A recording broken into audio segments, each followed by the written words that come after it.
I never hear you talk about your family. Are you still a nurse or you switched to stay-at-home mom? This is not for me. What have you worked on so far? If I'm married, being just blatantly disrespectful, spit on me. How do you currently feel about your nursing career? In today's video, I'm going to answer all of your questions. Today's video is a Q&A.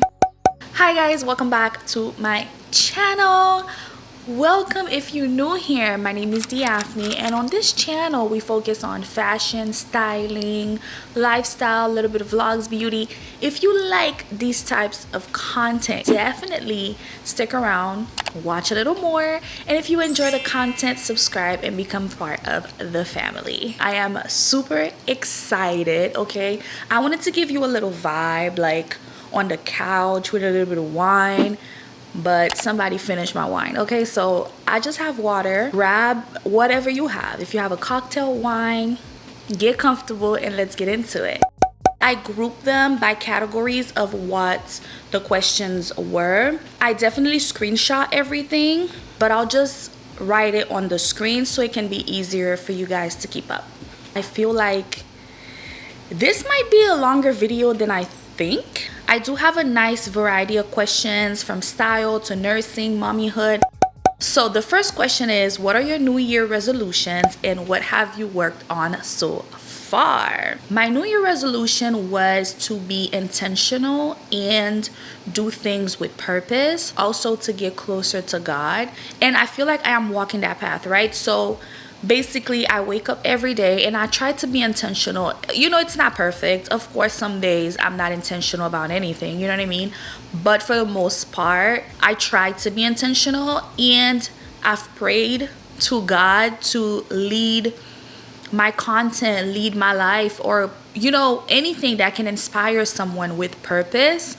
And honestly, you guys, I feel like God is showing up and he is guiding me with that exact answer to my prayer. Me show up with purpose, and I feel like God has placed someone in my life that can help me develop that. I feel like this is something, this New Year resolutions is something that I'm gonna be working on for a while, because I'm evolving, I'm changing, and I always wanna do things with intention and also be present. Yeah, pretty much that's what they are, and that's what I'm working on and continuously working on every day. I'm gonna get into family and mommyhood. Someone said, if you can change anything about your pregnancy journey, what would it be? If I could have changed anything about my pregnancy journey, it would be being pregnant with fibroids. It really made my pregnancy harder than it had to be. So I had to stop most of the activities that I enjoyed doing. I couldn't lift over a certain amount of pounds. It was just very, you have to be careful. You have to be careful. That drove me crazy, you guys, because I had a bad experience, a traumatizing experience even 2 years ago. On my 3rd month, like I think I was 13 weeks, I suffered a miscarriage. And that is when all of my rage and anger started showing up. I was just a different person. So basically, when I got pregnant with my daughter, every time I would go to the bathroom, I would wipe and check to see if there's any blood there. It's really because of the fibroids that all of those things happened. And also, I had the worst pain during my pregnancy. Like, I had pain to the point where I had to go to the hospital. That would be one thing that I would change about my pregnancy if I could have. I feel like it's not ideal, and the doctors are very nonchalant when it comes to that because it's not cancerous. They feel like you should just chill and see what happens, and I don't believe it should be that, because it is affecting your health. You do feel weird, you do feel different, your cycles are harder, they're longer, they're out of control. It does get to a point where it's affecting you as a person, as a woman, and your health. So yeah, I would definitely change that. The next question said, how has mommyhood been treating you? Mommyhood has been good. Mommyhood has been treating me pretty well. It was a little rocky in the beginning, but not rocky in the sense that I'm ungrateful or not happy to be a mom. Although I had the mommy instinct and the intuition, it was just instant. Soon as my daughter was born, it's like, oh, I'm a mommy. Like, I jumped into mommyhood, the role, and it became rocky when I started my postpartum journey and feeling like, okay, so now this is all that I am. And I had to, in a sense, while I'm still going through it, learn how to become me again. I'm still learning how to become. I'm still learning me. A lot of things have changed. My skin have changed. I have to learn how to do everything over because my body reacts differently to certain things. But mommyhood itself is such a blessing. I love my daughter so much. She brings a feeling that I don't really know how to explain. If you're a mommy, I'm sure you know. I'm sure you understand. It's like, it's hard, but it's worth it. You know what I mean? And I love her. I would do it again. For her, though. I would do it again for her. We're not going to talk about, that's it. That's all I'm going to say. What Haitian traditions did you practice when giving birth? For those of you who don't know, I am Haitian. Yeah, but the thing is, I didn't really practice any Haitian traditions.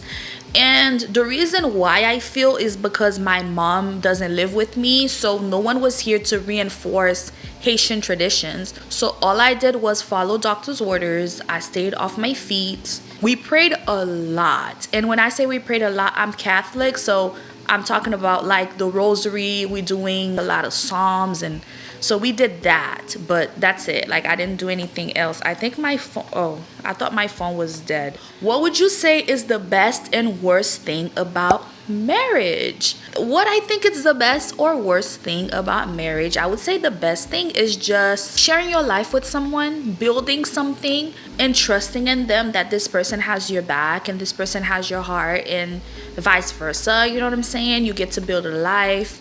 Because I don't think we're put on this earth to be alone. I think we're supposed to share our life with someone. We're supposed to love and be loved. I truly believe that. I am like a hopeless romantic. Having someone you can confide in, your best friend, someone you wake up to and go to sleep to. Worst part, I think, is literally, how can I say, letting it fall apart because of ego, miscommunication, and not really fighting for something that you think is worth fighting for. For me, it did not work out. So I'm literally giving you my perspective from an outsider because I'm no longer married. Okay, yeah, so someone asked if I'm married. No, I am divorced now. Someone else said, I never hear you talk about your family. I think I do, guys. I do talk about my family. Well, granted, I talk about my mom a little more, but that's because like my mom and I were like best friends. We talk every day and we like the same things. So basically when I'm speaking of something like a perfume or a shirt or some heels, I reference her a lot because like I'm like, oh my god, she'll like this, or oh my god, she wears this. My love for perfume comes from her. My love for fashion and color combinations and stuff like that. Granted, I don't like color as much as she does. I'm more of a very neutral or like light colors, maybe like a baby pink. Oh my gosh, speaking of baby pink, I have the cutest things to show you from Express. Okay. I'm losing my train of thought. What was the question? Wait, hold on. What? Wait. What was the question? Oh, I never talk about my family. I have two little brothers. I'm the eldest. One is a policeman and the other one is a Marine. And then my mom and dad, they live in Haiti, but they come to visit often. And yeah, I mean, I don't know. I feel like because I don't live in Haiti, you don't see them as often. And my little brother is not here. And my other brother, you know, Jean Jean. How you say Jean Jean? You know, he don't pay me no mind. He doesn't, you know, he's not always here and he doesn't want to be on camera. So moving on to style. I didn't have many style questions, so I'm going to answer those very quickly because I have no idea how long the video is already. How would you describe your style? I think I have more of a chill style. I feel like I wear, okay, I think my style is more of a elevated elevated casual chic kind of vibe. So, and it depends on how I feel. It depends on my mood. Sometimes I get up, I just want to be in sweatpants, honey. That's just what it's gonna be. And sometimes I get up, I want to look glam, and I'm gonna look glam, but I'm never too girly, if that makes sense. Like, I don't like a lot of glitters and crystals and like bright things, like things that are flashy. I don't really like. I've always been a very, is that my daughter crying? Wait, hold on. No, I don't think it's her. I've always been a very neutral kind of girl. Like, I like denim looks. I like neutral things. You know what I'm saying? Like, I like, let me not say, ooh, my water. Sorry. Let me not say neutral. I like calm colors. It's not really neutral because I'll wear a mustard yellow shirt. I'll wear olive green. I will wear brown. Like, they're not, I don't think those are really neutrals, but they're just like the calmer version of the colors. Like, instead of like a bright red, I probably will wear burgundy. Instead of like, yeah, that's my daughter. Hold on, guys. I think I was talking about style, the styling question. I don't like a color that I would wear soon as I walk in there, like, you see me. I probably wouldn't wear that color. You know what I'm saying? If I do, it's probably for styling purposes, for a photo shoot, my Instagram, whatever. But I don't think I would wear it like in person. You know what I mean? So that trickles into me being intentional this year. Like, I'm trying not to buy things that's just for Instagram and just for taking pictures, and I know like I'm never gonna wear it again after the picture. Yeah, like, I'm not doing that. Because the next question say, what's your lip combo? Usually it's a brown liner, and I use the Kaja lip glosses.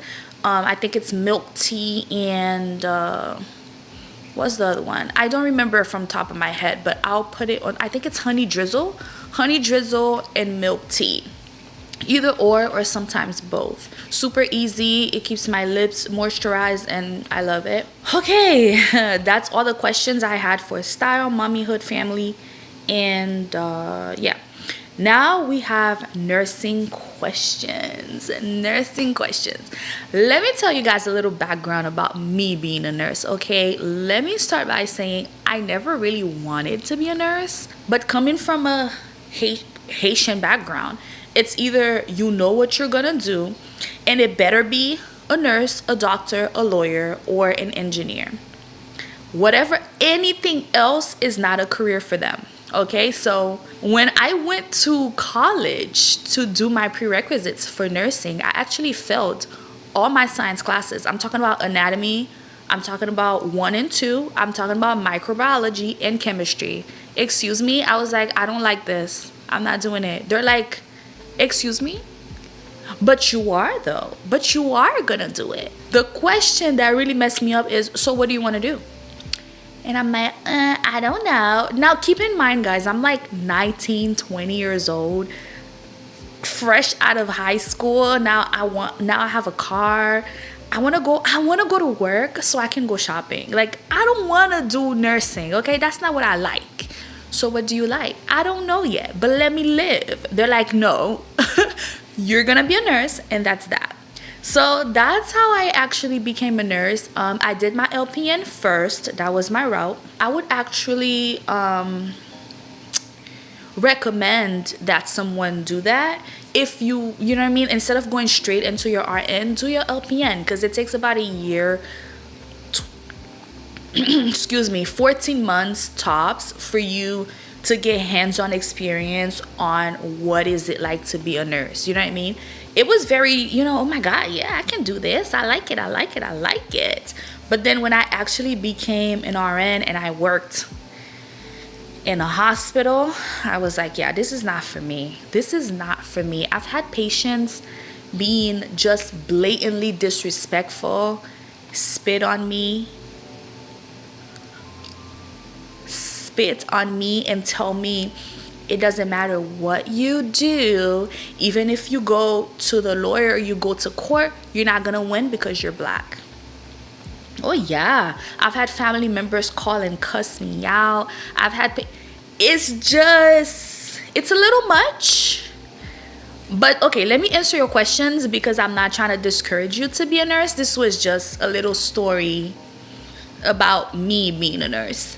Okay, so the first question is, how do you currently feel about your nursing career? Okay, so everything I said before this was just to tell you overall how my nursing, bedside nursing, my experience with bedside nursing, back-breaking career.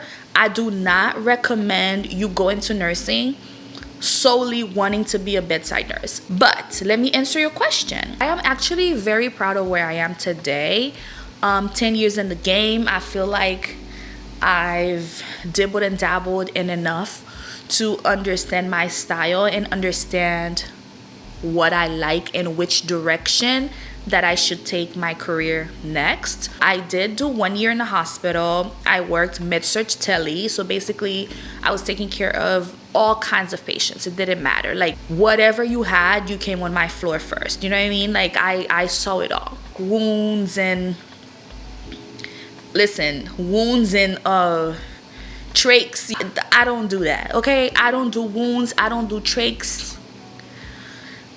No. As a nurse, I can't be in your room taking care of you and making faces. So I had to control that, but it was hard for me, right? So, given the fact that I've been doing it for a little while, I can tell you that I love admin work. So when I was a unit manager at my old job, I love that job. You know what I mean? Like, I get to make this, it's almost like I was in control, even if I'm not. I had a boss, you know what I mean? But I'm saying, like, I like to, how can I say? Like, I was in a position to teach. I like to teach. I like to show you how to do things. I like to be in it with you. So I already know right now that I want to find something remote.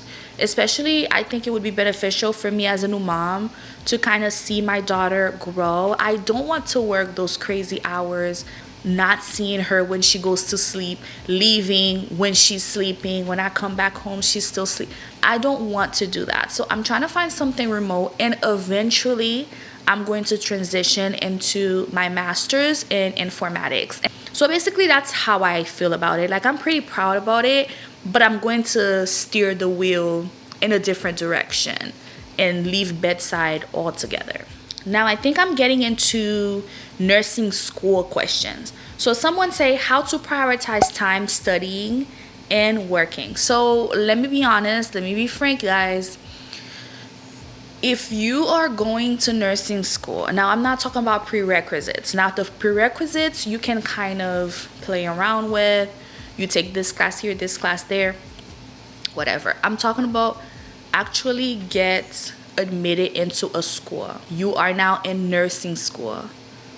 Yeah, like, you're gonna have to figure out how to prioritize your time quickly. I'm talking about if you used to go out every weekend, you're gonna have to cut it down to once a month or once every 2 to 3 months even, because you have to study. You have tests back to back. Definitely, you have to cut a lot of things out.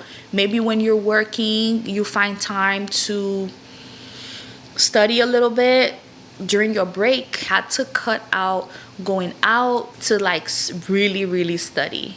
Yeah, you're gonna have to stop a lot of things you used to do. But think about it, it's just for a moment.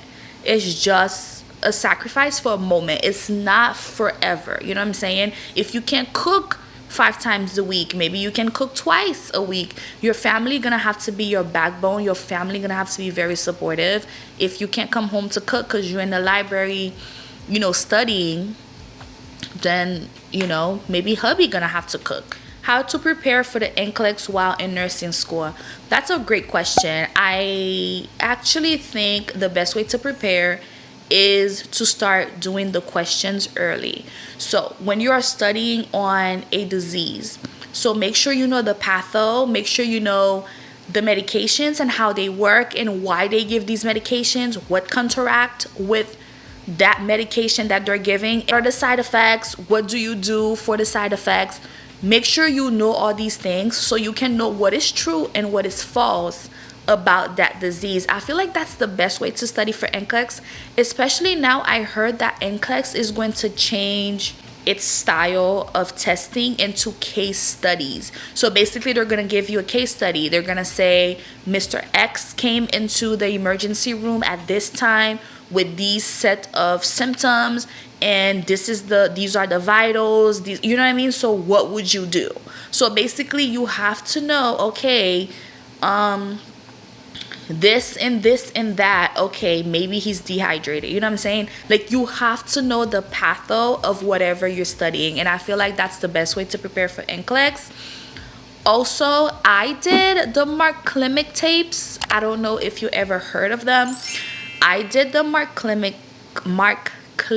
tapes, and I had the book, and I was listening to him because he had a strategy on how to answer NCLEX questions, because the NCLEX is tricky. What they're gonna do is ask you a question and have things that will distract you. Like, they will tell you, oh, this person is bleeding and that person is this, but they can't breathe. The priority is breathing, you know what I'm saying? But when you hear, oh my God, they're gushing in blood, you might go in first for that, but like, that's probably not what you should do. So basically, he teach you how to answer the questions. I would definitely suggest doing that. And also UWorld. People talk amazing about UWorld. I started UWorld. It didn't work for me. Just too many questions. After I was finished with nursing school, I was done with questions. I was like, hell no. I'm not reading not one more question because I was tired. But it does work. So I think UWorld, the tapes, if you can get a hold of them, and oh my gosh, the Saunders book. When you're in nursing school, they give you an NCLEX book. It's a Saunders book. I think I still have mine. I'll put a picture of it on the screen so you can see what I'm talking about. But that book has the questions formulated like the NCLEX. So you study that book before your test. Not only is going to help you with your test, it's also going to help you prepare for NCLEX. The next question is, how hard is nursing school? Nursing school is hard, baby. Nursing school is hard. I'm not gonna lie to you. It's hard. You look crazy in nursing school. You don't have time to even get your hair done. Honey, no. It's hard. But remember, if I did it and other people did it, there's so many other nurses before you. Not those who paid for those fake licenses though. That's just no. But other people did it legitimately. You know what I'm saying? It's hard, but if you put in the work, you can do it. So it's a lot of sacrifices. It's a lot of misunderstanding from other people around you, friends, family. But you just gotta keep your eyes on the prize and just know, hey, you know what I mean? I'm here for a reason and it's gonna pay off. I did not know the different avenues that a nurse can take. You don't have to be a bedside nurse. You can be whatever nurse you want. You can make 6 figures just going to someone's house and giving them an IV. You can be a nurse that is in an office and just giving people Botox. Excuse me, you're getting Botox yourself if you want to. Looking cute, getting them lips fillers, you know what I'm saying? If that's your cup of tea. I'm just saying, you can be any kind of nurse you want. There's a lot of different avenues that you can take with nursing. And I'm learning that now. You know what I mean? So, it's hard, but you can do it, you know? But also, I would like to say, the reason why nursing school is hard is because you're literally between the patient and everybody else. You're the advocate for the patient. You have to make sure that everything is right. You're talking to NPs, PAs, PTs, OT, it doesn't matter. Patient's family, doesn't matter. CNAs, you are the middleman. You know what I'm saying? You got to make sure everything's right and everything goes through you. I'm gonna make the rest quick because I've been talking for a while. I'm gonna drink a little bit of water too. Oh my God. Okay. The next question is a good one. It says, how should one prepare for nursing school? I would say once you're admitted, you're accepted into the program you're going to, I would say to reach out to your teacher and get a syllabus and see what's coming up. And I would also say to get a head start on your terminology. Terminology is so big in nursing school. It's how you're going to perfect your care plans. It's how you're going to communicate in class. It's how you're going to communicate in clinicals. It's how you're going to hear other nurses and doctors and medical professionals talk. That is how they're going to write in the charts. You have to understand the terminology. So I think that's the basic prep for nursing school. Like before you start, get a head start on your terminology and understand the abbreviations and what they mean. It will help you tremendously. You'll be able to understand your book better. You'll be able to understand when your teacher is speaking better. So I think that's the best way to prepare. And also mentally prepare yourself. Like, okay, like if it's 2 years, it's like, okay, 2 years of just giving it my all. Listen, you're gonna cry. You're going to want to give up. You're going to feel like, damn, I studied so much. I still failed that test. And when I'm saying fail, I'm talking about 70. In nursing school, a 70 is a no pass. Depending on your school, though.